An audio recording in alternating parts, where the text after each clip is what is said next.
est-ce que vous avez envie de devenir mu'tazilite? Je veux vos avis.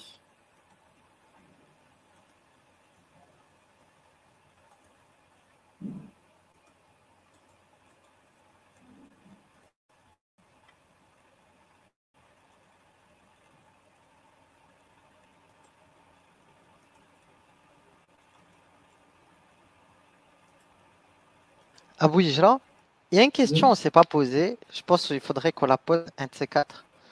Dis-moi. C'est est-ce que, et moi j'ai pas trop entendu dans les témoignages et tout, que tu vois, les imams prédicateurs, voilà, ils ont influencé peut-être dans le cheminement, tu vois. Mais tu vois, ces gens-là, ils ont la coche, ils font des millions de vues et ils ont un discours très incohérent et très égareur. Donc ce serait intéressant si un jour on trouve des témoignages qui vont dans ce sens, tu vois. Après, les gens vont Ah, dire, ah, intéressant. biais de confirmation, aïe, aïe, aïe, aïe, aïe, aïe, les biais de confirmation. Ah, Elle est bah, où la ça, méthodologie scientifique? Non, nous, on est des enquêteurs, là, on est en mode enquête, tu vois. voilà, on est dans l'enquête, On tape clairement. le terrain, on tape le terrain, on cherche à savoir, voilà, ces prédicateurs, quels impacts ils ont sur les jalons de l'apostasie, je sais pas, moi, tu vois. Faut voir, faut voir. Allez, on y va, on commence.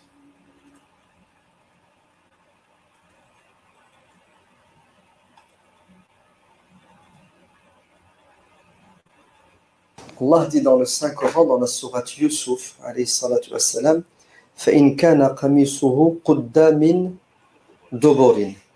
Vous connaissez tous l'histoire, Yusuf qui a subi de la part de celle qui l'a plus ou moins pendant des années protégé, qui l'a nourri, Mra'atul Aziz, la femme du puissant, celui qui dirigeait. Yusuf alayhi salatu wassalam, va subir un harcèlement sexuel et il va essayer de se protéger, de se défendre.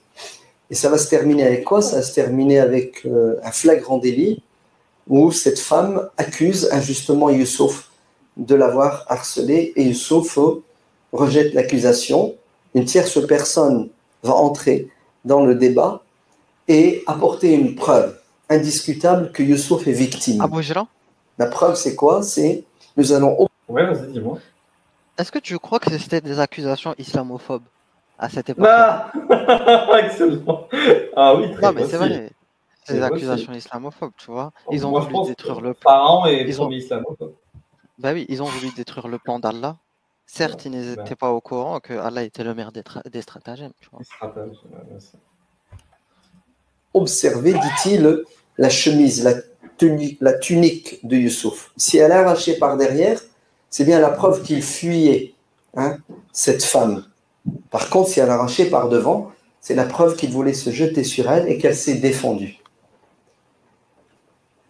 La Hijra, réalité, l'observation.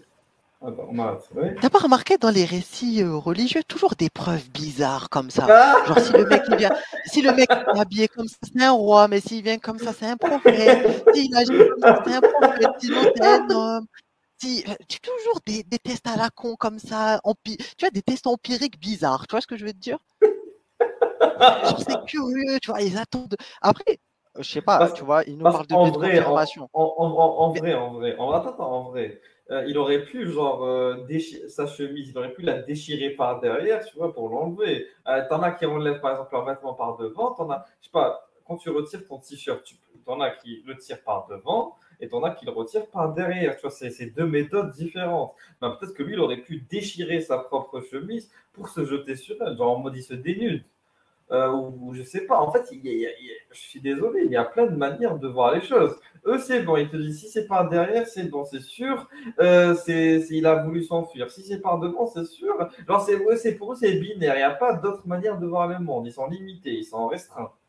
Tu vois, t'as raison. C'est bizarre comme concept, le truc. C'est soit l'un, soit l'autre. Il n'y a pas entre deux. Les preuves, c'est du factuel, ont permis d'innocenter Youssouf sur le champ. On sait comment ça va se terminer. Youssouf va quand même finir en prison. À cause de quoi? À cause de la pression, puisque le puissant de l'Égypte ne voulait pas passer pour quelqu'un qui ne défend pas sa femme, ne défend pas son honneur. Bref, ce qui est sûr et certain, c'est que ce qui a sauvé Youssouf dans cette histoire, dans un premier temps, ce sont des preuves indiscutables, c'est-à-dire des faits, l'observation. De quoi? De al-waqi', de la réalité. D'ailleurs, Sulayman alayhi salatu wassalam va faire la même chose avec l'histoire rapportée par l'imam al-Bukhari, où il y a eu un vol d'enfants, et puis la mère réelle donc, se plaint que sa voisine lui a volé son gosse. L'autre se défend en disant c'est le mien. Sulayman va trancher en disant bah, écoutez, puisque toutes les deux vous le réclamez, je vais le partager en deux et donner à chacune la moitié. La mère utérine, la mère réelle, préfère quoi? Préfère sacrifier son enfant, donc le laisser entre les mains de cette voleuse, de cette étrangère, mais au moins il sera vivant, que d'avoir la moitié d'un enfant mort. Et c'est là où Sulayman va comprendre que la mère réelle, c'est celle qui a pitié de son enfant. Fafahimnaha Sulayman. Allez, Sulayman a eu cette intelligence, il était perspicace, il était clairvoyant, il est parti de l'analyse. Ouais. Allez, je vais faire le mec qui fait chier. Et si la mère, elle était psychopathe et qu'elle en avait rien à foutre de son enfant, on fait comment? Ah, il l'avait pas vu celle-là venir. Ah. Ah, toujours les mecs qui font chier avec les questions à la con. Regarde, en plus, regarde, s'il dit je pose des questions à la con, il y a bien des gens qui posent la question de quelle race était le chien dans la caverne? Est-ce que c'était un Doberman, un chien, un berger allemand, je sais pas. Mais là, moi, je pose la question, mais qui vous dit que vraiment elle avait l'empathie pour son enfant? Parce que eux, ils partent du principe que chaque mère, toute mère, elle a de l'empathie envers son enfant, instinct maternel. Mais il y a des gens qui naissent avec des anomalies génétiques. Et ces anomalies génétiques, a priori, c'est dû de la volonté d'Allah. Ah oui. Donc, qui vous dit que dans cette épreuve, il pouvait y avoir un biais? Vous n'en savez rien. Et nous aussi, on n'en sait rien. C'est des spéculations, tu vois. Mais, puisqu'on peut spéculer avec eux, soit dans le champ des possibles, c'est une possibilité rationnelle, tu vois. Comme l'autre dirait. Donc, on est là pour faire chier et ramener la petite bête aussi, des fois, tu vois. Exactement. Continue. De l'waqi', de la réalité, il a observé les deux femmes, il a vu sur les traits des visages de ces deux femmes quelle est celle qui était sensible à la mort de l'enfant, de celle qui ne l'était pas. Allah dit dans le Coran, Sulayman a eu l'intelligence, al-fahm. De quoi? De l'waqi', de la réalité. Pourquoi? Pour apporter un jugement qui était juste. C'est pour cela le grand imam Ibn Qayyim al-Jawziyya, dans son livre I'lam al-Muwaqqi'in an Rabbil Alamin, c'est une encyclopédie de jurisprudence islamique où, alors rapprochez-vous, serrez-vous, parce qu'il y a toujours un problème de place, Allah yabarak fikoum. Donc c'est une encyclopédie de droit musulman où l'imam Ibn Qayyim parle de qui? Parle des muftis, c'est-à-dire ceux qui ont le droit, la possibilité, les moyens de décider de ce qui est halal et de ce qui est haram. Il les appelle ceux qui signent à la place de Dieu, c'est-à-dire ceux qui font des fatwas. Donc, dans I'lam al-Muwaqqi'in, le tome numéro 1, page 87-88, l'imam Ibn al-Qayyim dit que il n'est pas permis au mufti. Attends, oui. C'est peut-être la première fois que j'entends Hassani Hussein donner une source. Donc vrai, ça, c'est là, on va aller chercher lire parce que là c'est intéressant. Je ne sais pas si là il y a des gens qui sont dans le live qui ont cet ouvrage à disposition et tout. Les gars, si vous avez, n'hésitez pas à partager. Comme ça, on va vérifier les dires de Hassan. À chaque fois, on se plaint qu'il n'y a pas de source. Pour une fois, il y en a. On va essayer de faire tout notre possible pour essayer d'obtenir cette source. Voilà. On revient juste un peu en arrière. 87-88, l'imam Ibn al-Qayyim dit qu'il n'est pas permis au mufti, donc le mufti c'est celui à qui on pose une question, est-ce que ça c'est halal ou haram? Donc il n'est pas permis au mufti de répondre, donc de décider de ce qui est halal et haram, s'il ne maîtrise pas al-waqi', la réalité. C'est-à-dire, il ne suffit pas d'avoir des connaissances théoriques. C'est-à-dire, il ne suffit pas de connaître le Coran, le texte, la tradition, la sunna, d'avoir l'héritage, jurisprudentiel, islamique, pour être un mufti habilité à apporter la bonne fatwa. Il faut la connaissance théorique et la connaissance pratique. Il faut que le mufti soit ancré dans son milieu et qu'il ait des outils pour pouvoir construire un raisonnement qui est le plus proche de la vérité. Fahm al-waqi', la connaissance. Tenir compte du milieu, c'est-à-dire l'économie, la politique, la culture, la psychologie, la géographie, même le climat. Tout ce qui a un impact, tout ce qui fait pression sur l'être humain, qui interagit avec l'être humain, doit être maîtrisé parfaitement par le mufti, par le savant. Sinon, sa fatwa est caduque. Elle est à côté de la plaque. Elle ne sera pas en concordance. Avec quoi? Avec les objectifs de la religion. Car la religion nous permet d'atteindre des objectifs définis par Allah.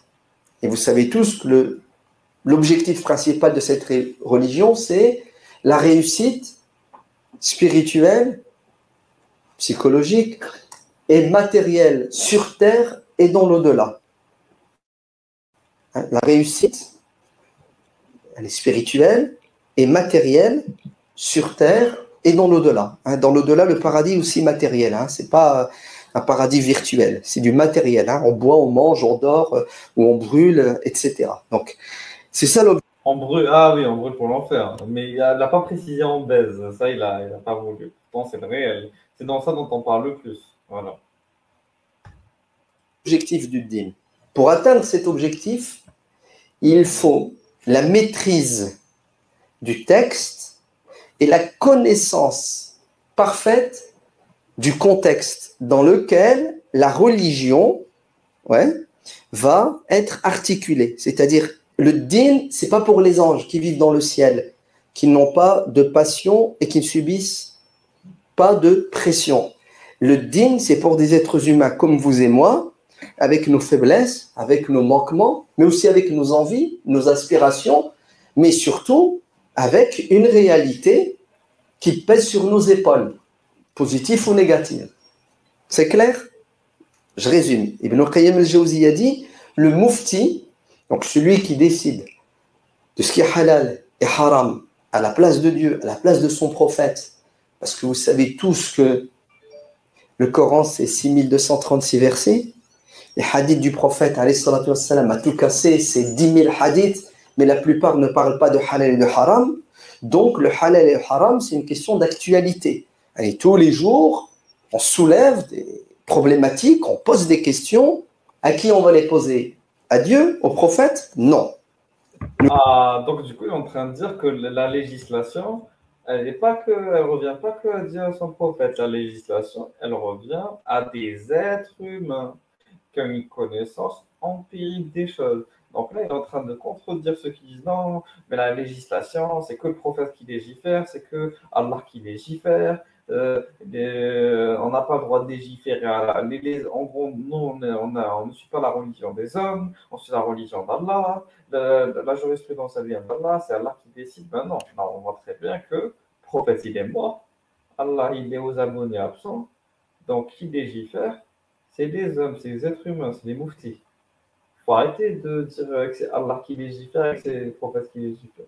Bon, là, il va essayer de dribbler pour essayer de concilier les deux positions. Mais voilà. Donc, en fait, il y a deux positions qui se démarquent. Tu as des gens qui veulent te dire on reste avec les fatwas d'avant et on ne bouge pas de là. Et là, les gens qui maintenant, ils te disent non, mais en vrai, on ne peut pas. Il faut bien commencer à faire du ijtihad. On ne peut pas juste vivre avec des règles d'il y a 4000 ans, d'il y a 1400 ans. Ce n'est pas possible. OK. Nous les posons à des êtres humains, c'est-à-dire des gens qui ont hérité du savoir, Coran et Sunna, et qui vont faire une analyse de ce savoir dans le virtuel. Non, dans le réel. Bah Et oui, est-ce dans que le le réel virtuel. doit... Donc là, il Ah est oui. contre le faire spéculatif. Il ne veut pas, Ouais, lui, oui. du fait spéculatif. Le problème, c'est que ça existe en islam, le faire spéculatif. Donc là, il est contre les gens qui ont fait du faire spéculatif, qui ont parlé des sirènes, qui ont parlé de je sais pas quoi, voilà, qui ont parlé de en cas de guerre, est-ce qu'il faut manger, cannibalisme, etc. Voilà. Ah, ça, c'est qui ont parlé de est-ce qu'on peut manger, parce qu'il y a dans Nawawi, on a lu l'ouvrage dans Nawawi, un ouvrage de fer dans Shafi'i. Donc, Nawawi te dit si jamais une femme et une chèvre ont un enfant ensemble, une chèvre, un bouc ont un enfant ensemble, ou si un homme enfante une chèvre, est-ce que si ça marche, évidemment, parce qu'on sait que ça marche pas, mais on va dire que si ça marche, qu'est-ce qui se passe? Ben, est-ce qu'on a le droit de manger l'enfant ou pas? Ouais, parce que l'enfant, c'est une sorte d'hybride bizarre. Ben, tu vois, ils s'en posaient la question de savoir si c'était halal de manger le rejeton. Ben, ça, c'est du fait spéculatif, puisque ce n'est pas un cas pratique qui s'est passé et auquel les jurisconsultes ont dû répondre. Donc là, moi, des personnes, ils disent virtuel, virtuel, mais l'islam s'est basé énormément sur du virtuel, je suis désolé. La majorité des ouvrages de jurisconsulte, ils ont, bien sûr, le chapitre des adorations, le Hajj, le Ramadan, blablabla. Ils ont les chapitres sur la gouvernance, donc l'imama, sur le djihad et tout. Mais il y a tout un chapitre sur, sur qu'est-ce qu'il faut faire dans tel cas, dans tel cas, dans tel cas, qui n'a jamais existé. C'est que du spéculatif. Que du spéculatif. Des livres, des tomes et des tomes de jurisprudence spéculative sur plein de sujets bizarres. Plein de sujets bizarres. Si ta femme, elle meurt, mais qu'elle meurt en mer, est-ce que si tu la repêches, tu peux faire ça? Que des trucs bizarres. Il faut comprendre. Dès qu'il nous parle de réel, le problème, c'est que le patrimoine islamique est gorgé de virtuel, rempli, déborde de virtuel. Voilà. Les mouftis, ils ont plus passé leur temps à parler de cas hypothétiques que de cas concrets. Oui, je veux dire un peu. Non, mais tu as résumé la situation. Hein. Catastrophique. avoir un impact sur eux, bien entendu qu'ils doivent tenir compte du réel. Car s'ils ne tiennent pas compte de la réalité dans laquelle les êtres humains vivent, leur fatwa est nulle. Elle est non avenue. Elle ne fonctionne pas, elle ne marche pas, elle n'est pas bonne. Ce n'est pas moi qui le dis, hein, c'est Ibn Qayyim al-Jawziyya qui le dit dans le tome numéro 1, page 87-88. Et il donne des exemples. Prenons quelques exemples. Posons la question à un savant, d'accord, un moufti, est-ce que la cigarette c'est halal ou haram? Le savant n'a pas le droit de répondre à cette question s'il ne consulte pas les pneumologues, les cancérologues. Pourquoi? Parce qu'il doit connaître l'impact, il doit savoir parfaitement l'impact de la cigarette sur la santé physique, mais la santé économique. Si jamais le savant répond à la question sans avoir consulté les spécialistes, à moins qu'il le soit lui-même, hein, qu'il soit moufti et cancérologue, pneumologue, sa fatwa est non avenue. Elle est nulle. Elle ne marche pas, dit Ibn Qayyim al-Jawziyya, parce qu'il ne connaît pas. Il ne sait pas ce que c'est que la cigarette. Il va parler.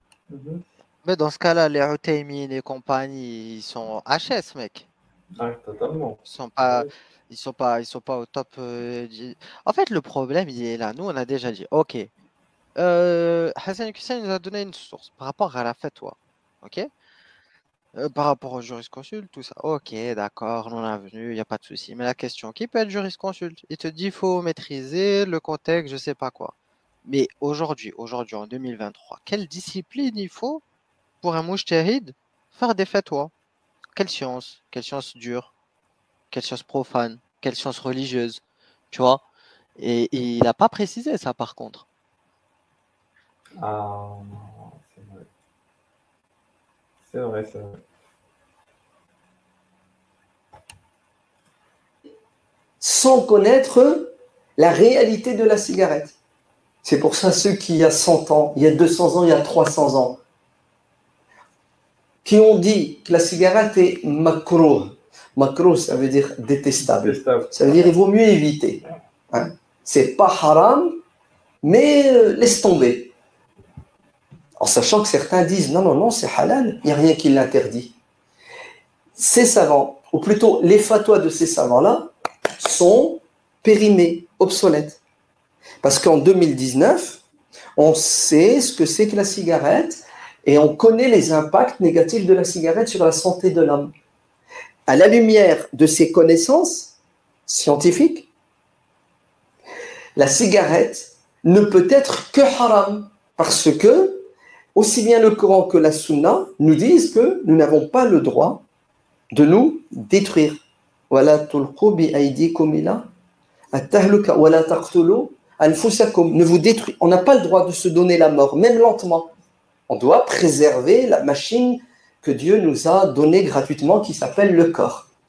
Donc vous voyez que si tu ne connais pas la réalité, la fatwa, elle est obsolète. Je vais donner un deuxième exemple.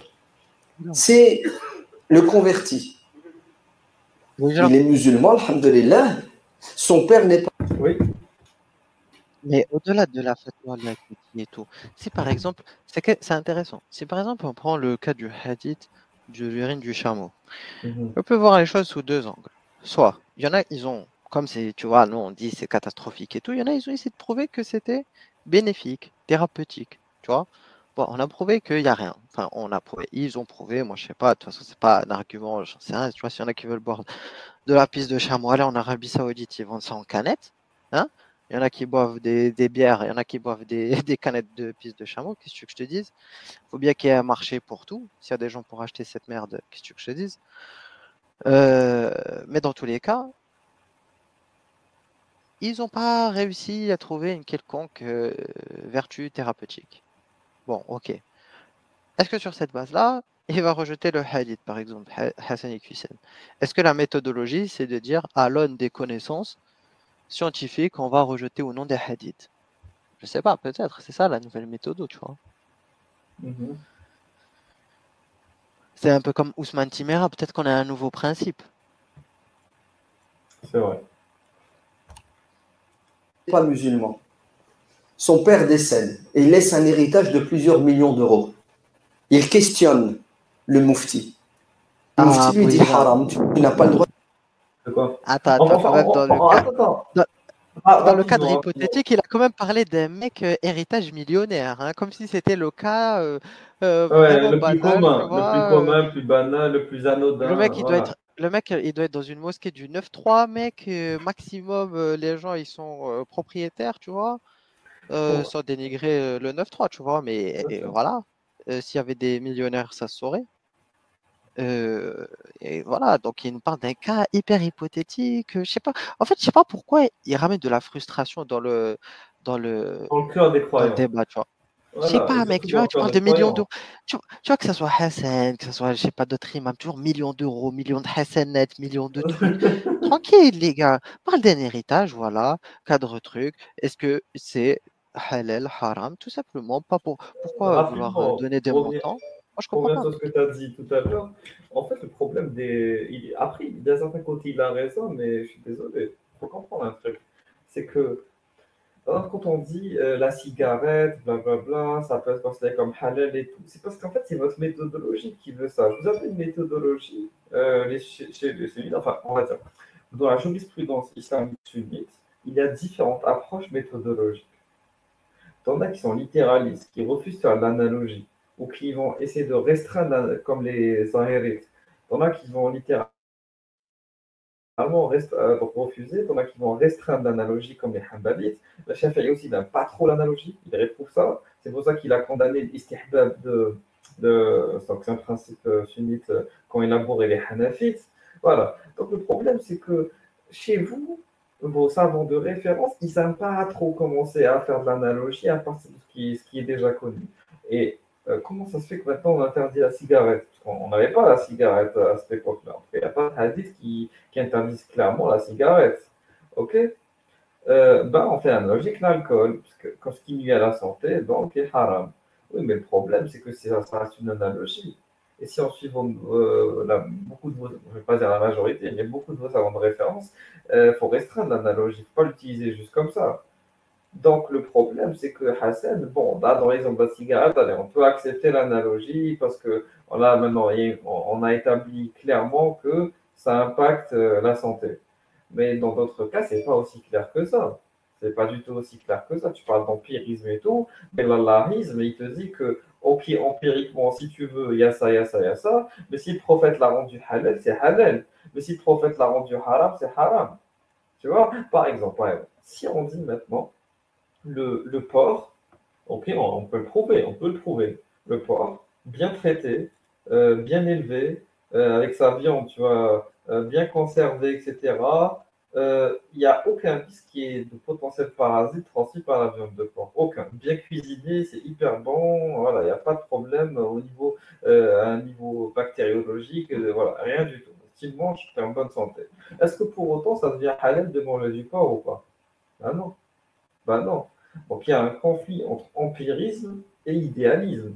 Donc il y a le monde des idées, où on rend haram certaines choses, sans forcément de raison derrière, et tu as le monde empirique, où on se base sur ce qu'on connaît après expérience, pour savoir ce qui est bon ou mauvais pour nous.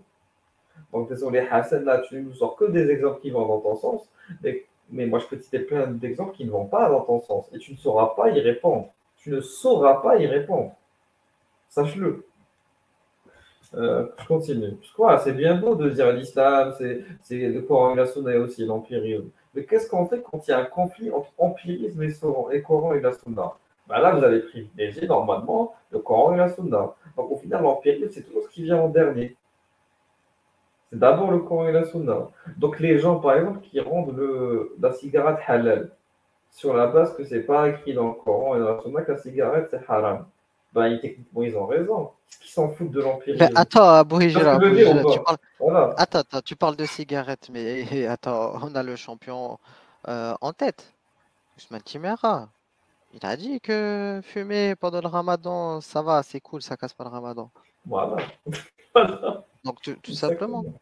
Faudrait juste retrouver l'article, mais tout simplement. Tu vois, donc moi ça me fait rire l'empirisme et tout, le moufti, il vit avec le matériel, il prend en compte le matériel, il n'est pas que dans le monde virtuel et tout. Oui, mais en fait, la méthodologie Allah, c'est d'abord le virtuel et ensuite, si vraiment on a le temps, si vraiment on a envie, on prend en compte un peu le matériel. Voilà.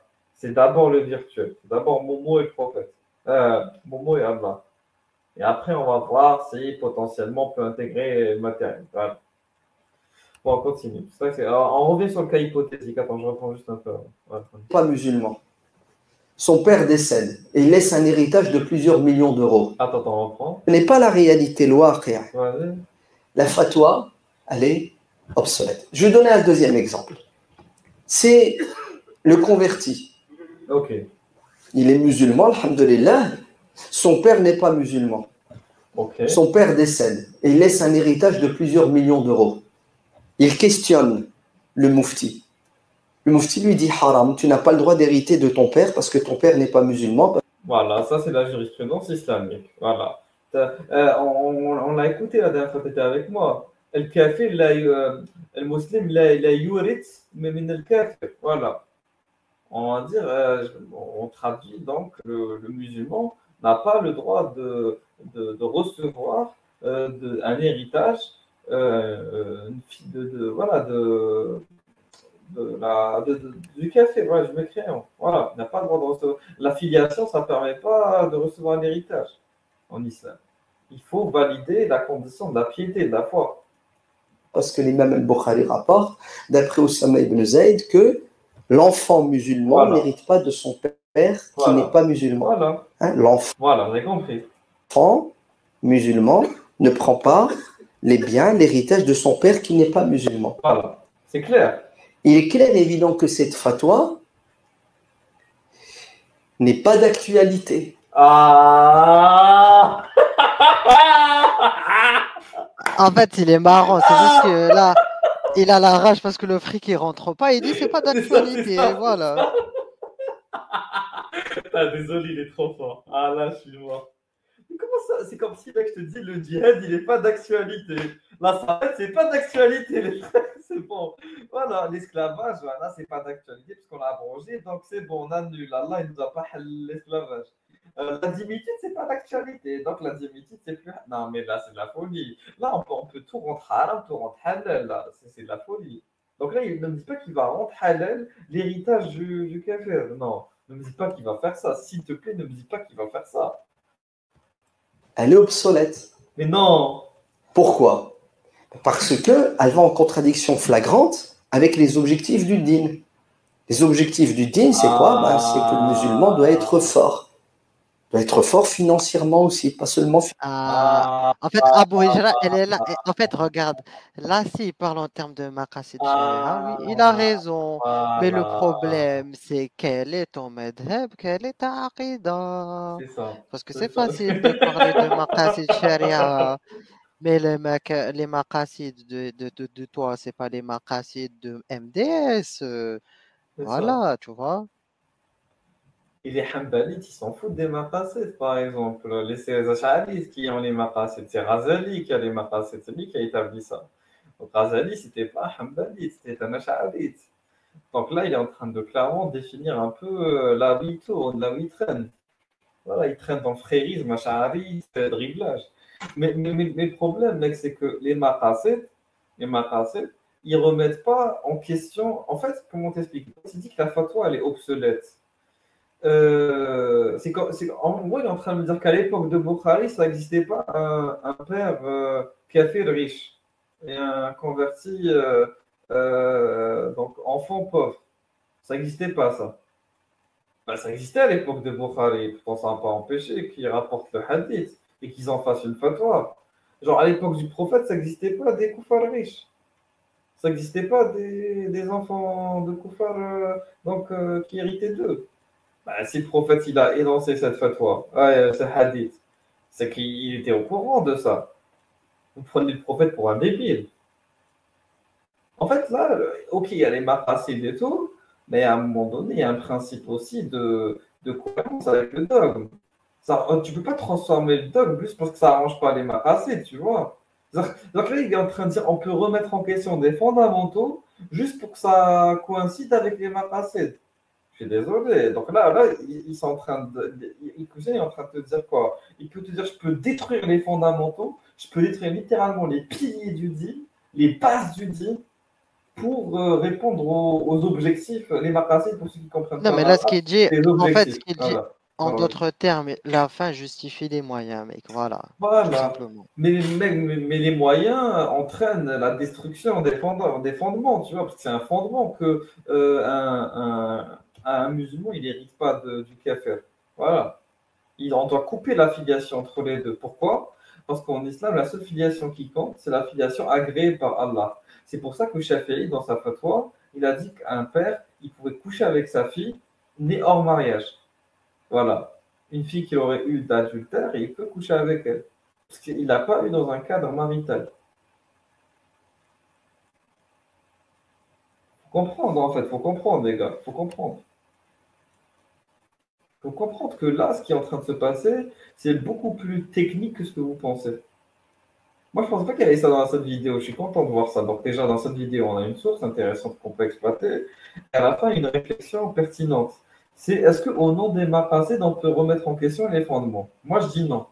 Moi, je dis sinon, ça vaut plus le coup de suivre l'islam. Moi, je viens devant IQCL, je lui dis IQCL, je suis désolé. Donc, au nom des maqasid, je peux marier ma fille à un polythéiste. Voilà. Donc, imaginons, moi, j'habite en Inde, ok? J'habite en Inde. Il y a un polythéiste, il est riche. Il est riche. Un hindou, il est riche. Je sais pas si Shah Rukh Khan, tu vois, l'acteur, c'est l'acteur, il veut marier ma fille. Moi, je suis musulman. Il y a Shah Rukh Khan, il veut marier ma fille. Le mec, il est pété de thunes. Je sais qu'avec cet argent, je peux construire des mosquées, je peux construire des madrasas, je peux faire beaucoup de choses pour l'islam. Est-ce que je vais marier ma fille pour espérer gratter de l'argent? Parce qu'on va essayer de gratter de la dot. Techniquement, si ensuite en principe de maqasid, on peut le faire. Mais ça va contre les fondements de l'islam, qui consiste à ne pas se marier avec les polythéistes. En fait, je ne sais pas si tu vois où je veux en venir, Ruben, mais c'est dangereux cette mentalité de la fin justifie les moyens. Parce qu'à la fin, tu détruis l'islam. Si tu emmènes cette logique jusqu'au bout, il n'y a plus rien. Je ne sais pas ce que tu en penses. Ouais, ça dépend. Après, moi, je pense que peut-être l'ash'arisme, c'est plus une doctrine En fait, religieux-politique, c'est ça. En fait, tu je vois, comprends que que Charlie, c'est pas une religieux, tu doctrine. vois. C'est ça, c'est ça. En fait, ah, attends, il y a. Attends, j'appelle. Enfin, il y a Yanis qui est là. J'ai envoyé un lien. Ah, lui, il aime bien ce genre de truc. Il va nous. Il va, il va pouvoir réagir aussi. Attends 2 secondes. Je t'envoie le lien. L'akh, l'akh Moufti. Allez, vas-y, grimpe. Vas-y, Ruel, dis-moi du coup. Donc, toi, tu penses que la charia, c'est vraiment une doctrine plus politique. En fait, ça, j'ai compris. On peut dire que l'ash'arisme, c'est un mouvement, on va dire, c'est un courant musulman, politico-religieux, et que, par exemple, le hanbalisme ou l'atharisme, c'est un mouvement religio-politique. Ok? C'est plutôt, moi, je comprends, donc c'est comme ça. En gros, on va privilégier la religion sur la politique. Alors que pour les Ash'arites, on va privilégier la politique sur la religion. Moi, c'est vraiment comme ça que je le vois. Qu'est-ce que tu en penses? Ouais, c'est une bonne formule, je pense. C'est une Allez, bonne Yanis, synthèse. viens. Yanis, je te laisse 10 secondes et après, tu ne pourras plus jamais venir. Enfin, pour aujourd'hui. Alors, je compte. 1, 2, 3, 4, 5, 6, 7, 8, 9. Allez, 9, 975, 985, 9, 200, 9, 201, 9, 202. Tu vois, là, je fais du dribblage en live, tu vois. 9, 203, 9, 204, 9, 205. Allez, allez, Yannis, s'il te plaît, viens, parce que là, on va pas t'attendre pendant 10 ans. Ah, elle est où, Yanis? Ah, je t'ai envoyé 10 000 liens dans le live. Viens, bon, non. Bon, il veut pas monter, c'est pas possible. C'est intéressant lui aussi, il aime bien les sujets de fer. Ça anime, ça se voit que c'est pas toi qui tiens le live en fait. J'ai pas le temps en fait, moi. Il est pas tard pour toi, il est tard pour moi. Moi là, je suis depuis 2 heures en live. J'ai envie de manger, j'ai envie de faire des choses dans ma vie. Je vais pas rester en live pendant 10 ans. Ah voilà, c'est bon. Salut. Salut. Salut, c'est marrant, Régulus. À chaque fois que tu lui demandes, c'est le seul gars, quand tu lui demandes le lien d'un live, il te met de ses coups de pression à chaque fois, même par message privé, tu sais. Hey oh, alors, tu viens ou pas? Putain, je viens de t'envoyer le lien il y a au moins 30 secondes, t'es toujours pas là. Tu viens aujourd'hui ou pas? Tu me l'as demandé, non? Bah pourquoi t'es pas là? C'est le seul gars qui fait ça. C'est ça en plus. Il te renvoie des messages, il t'appelle et tout. Et tu sais pas comment il fait. Hein. Il est en train de faire ça en live, mais il t'envoie plein de messages comme ça. Je suis polyvalent. Vas-y, tu peux réagir à IQSM ou pas? Je peux pas, je viens d'arriver. Ah, tu n'as pas suivi là? Non, non. Attends. Je vais te faire réécouter le passage de l'héritage. Allez. De ses connaissances scientifiques, la cigarette ne peut être que haram parce que aussi bien le Coran que la Sunna nous disent que nous n'avons pas le droit de nous détruire. Ne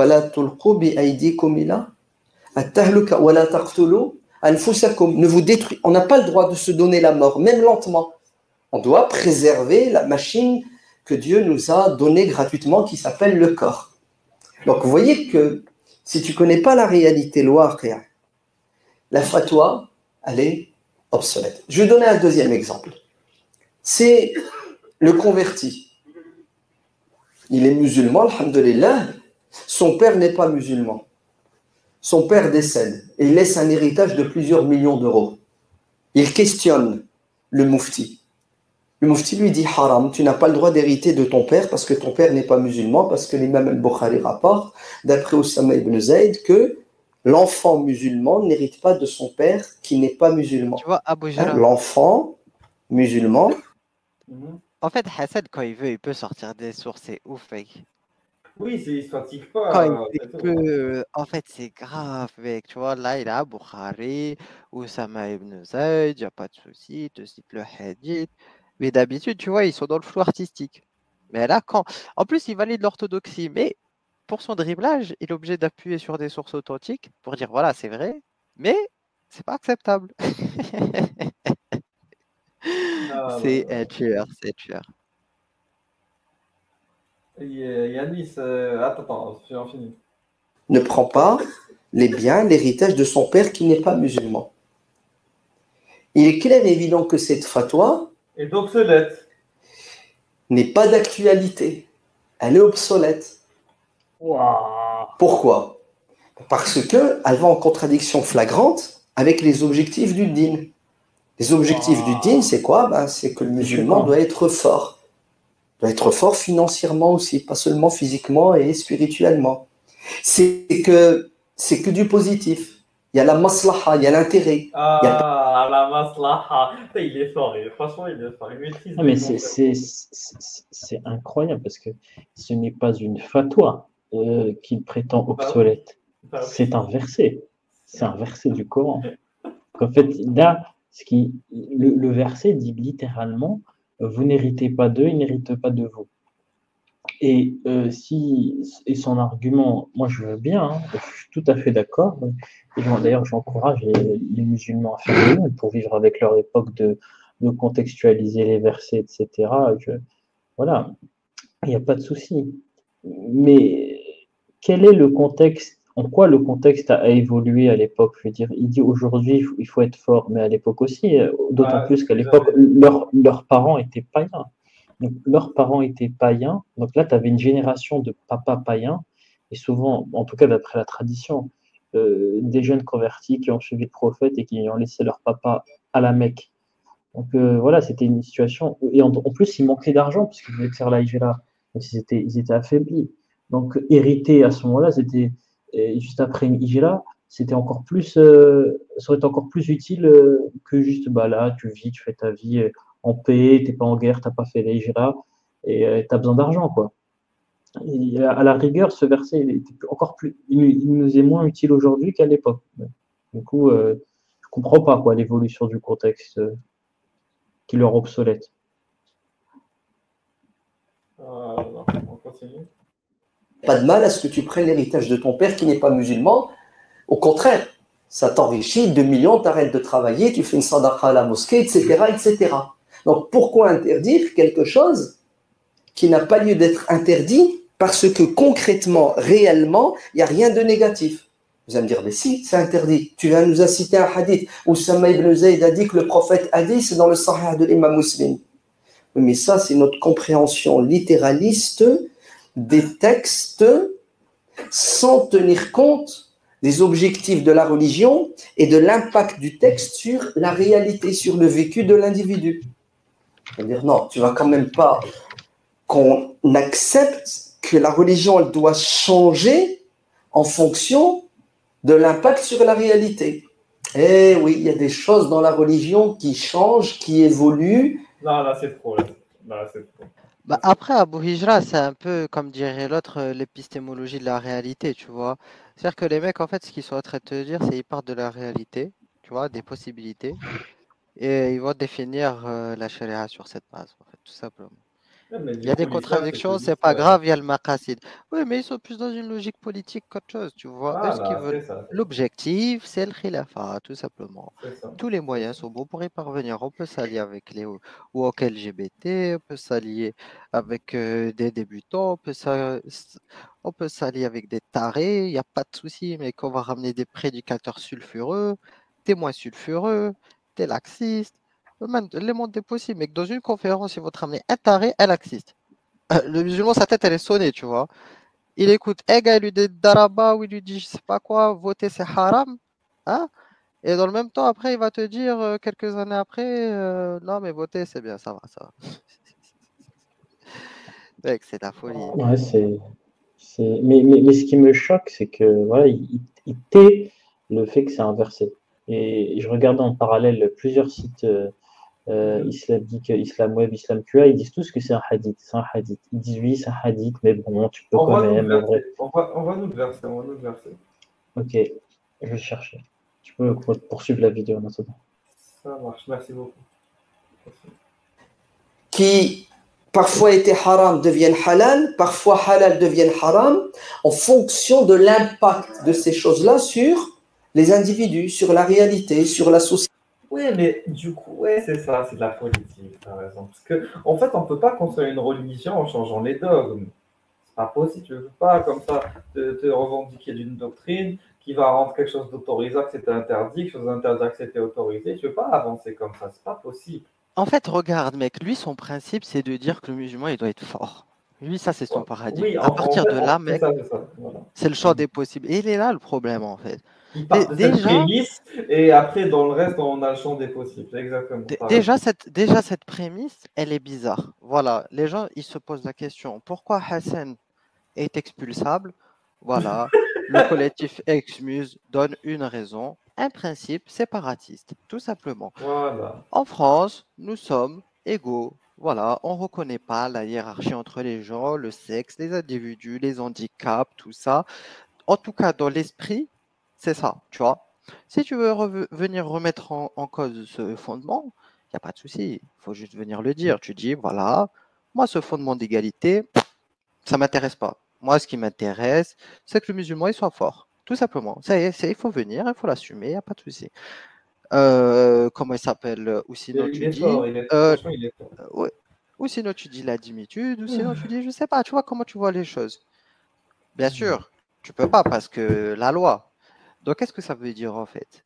Ça veut dire que il y a des textes qui sont passés sous silence en fait. Il y a une omerta des textes. C'est ça qui se passe in fine. On leur reproche un double discours. Ils tortillent dans tous les sens. Mais je suis désolé, ceci explique cela. Mais regarde, mec, il y a une solution très simple. Si Hassan et Hussein vraiment ils voulaient propager le truc, il fait sa hijra, il se met dans un pays tiers, hein, qui ne fait pas l'extradition, je ne sais pas.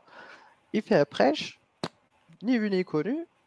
Il expose les choses et puis basta. S'il dit des choses depuis l'Algérie ou je ne sais pas, peut-être il va être juste interdit de territoire français, tu vois. Mais c'est tout. C'est vrai. On continue.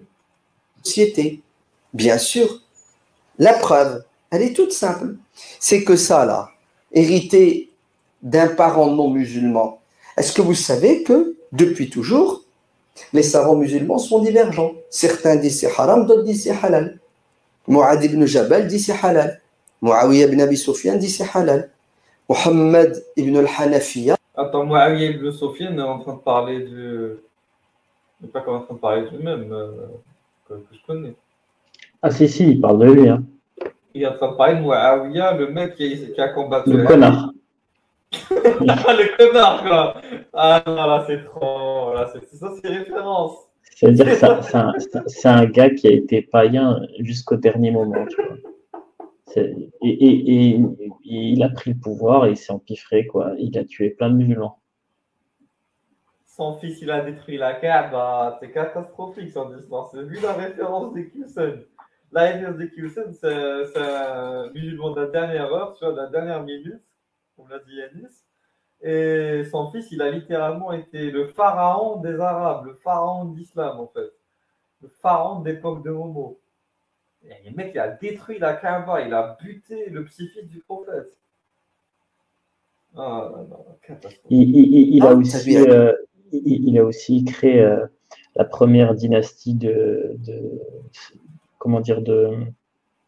droit d'affiliation pour ses enfants. C'est-à-dire c'est le premier mec qui a dit c'est mes enfants qui vont régner. Et jusqu'à lui, c'était pas le cas. Donc c'est le premier mec qui a dit, et d'ailleurs il a aussi dit que Dieu lui avait donné le pouvoir parce qu'en fait il avait gagné tout simplement. En gros il a dit, parce qu'il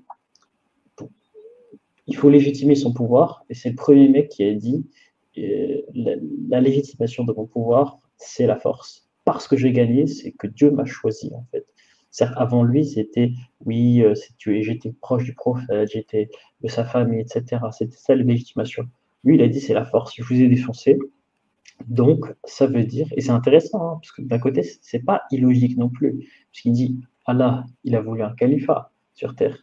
Or, là, c'est moi qui vous domine, c'est moi qui vous défense, je suis musulman, donc Allah m'a choisi, en fait, parce que je vous ai défoncé. C'est le premier gars qui dit ça. Il a eu le pouvoir par la force. Il le dit lui-même. C'est vrai. Non, t'as raison. T'as réussi à retrouver le verset ou pas? Non, je trouve pas. Peut-être Pas peut-être grave. que j'ai confondu, peut-être que c'est un hadith, je sais pas. Pour l'instant, D'ailleurs, Yanis, petite parenthèse, là, tu nous coupes l'herbe un peu sous le pied. Mais on verra après dans le reportage, les djihadistes, ils te disent on va obtenir la charia par les armes. C'est comme ça Oui. qu'ils le disent, hein. Ils ont le même discours que Muawiyah, tu Allez, vois. Belhaj. Donc en fait, Et quand il est voilà, Belhaj, en fait, ils sont ouais, que contre tous tous. ces tarés de merde, tu vois. Mais dans tous les cas, non, mais c'est bon, c'est bon, c'est bon. Mais dans tous les cas, euh, il y en a, c'est leur conviction intime que c'est par les forces qu'ils vont obtenir gain de cause. C'est vrai. Continue. Il dit c'est halal. Mohammed ibn Ali ibn al-Hussein dit c'est halal. Saïd ibn al-Musayyib dit c'est halal. Ishaq ibn Rahouya dit c'est halal. Laissez tomber. L'imam ibn Taymiyyah radiallahu anhu et son élève ibn Qayyim al-Jawziyya dans le livre Ahkam Ahl al-Dhimma dit c'est halal. Et vous savez quels sont les arguments de l'imam ibn al Il dit Ibn Taymiyyah, après il demande à Allah de l'agréer, c'est ça? Ce zindir de puceau de Ibn Taymiyyah mort en prison, takfirisé par 300 savants de son époque, c'est ça? C'est ça. Ah, c'est pas possible, mec. Ah oui, mais j'avais oublié, c'était Cheikh el-Islam, c'est ça? Pardon, Ah, on donc ça touche passe. pas Donc au. ça passe. Donc ça passe. On peut pas, ouais, c'est vrai. Désolé, désolé. Qayyim pour dire que tu peux hériter de ton père qui n'est pas musulman sont des arguments purement économiques, vous entendez, et politiques. Il te dit, c'est de la maslaha, ça enrichit la personne, ça la renforce, et si c'était interdit, l'interdiction est circonstanciée, c'était pour des raisons purement politiques. Il te dit, el-kafir, il est harbi.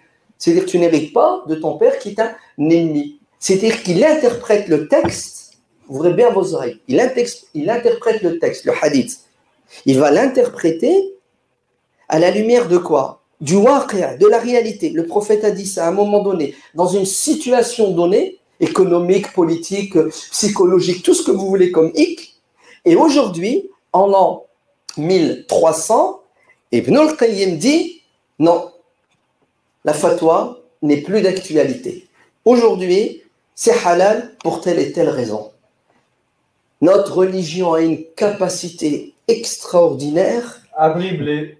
d'évoluer en tenant compte de quoi? De la réalité. Parce que le but du dîn, ouvrez bien vos oreilles, c'est de nous faciliter la vie sur terre et non pas de nous la compliquer.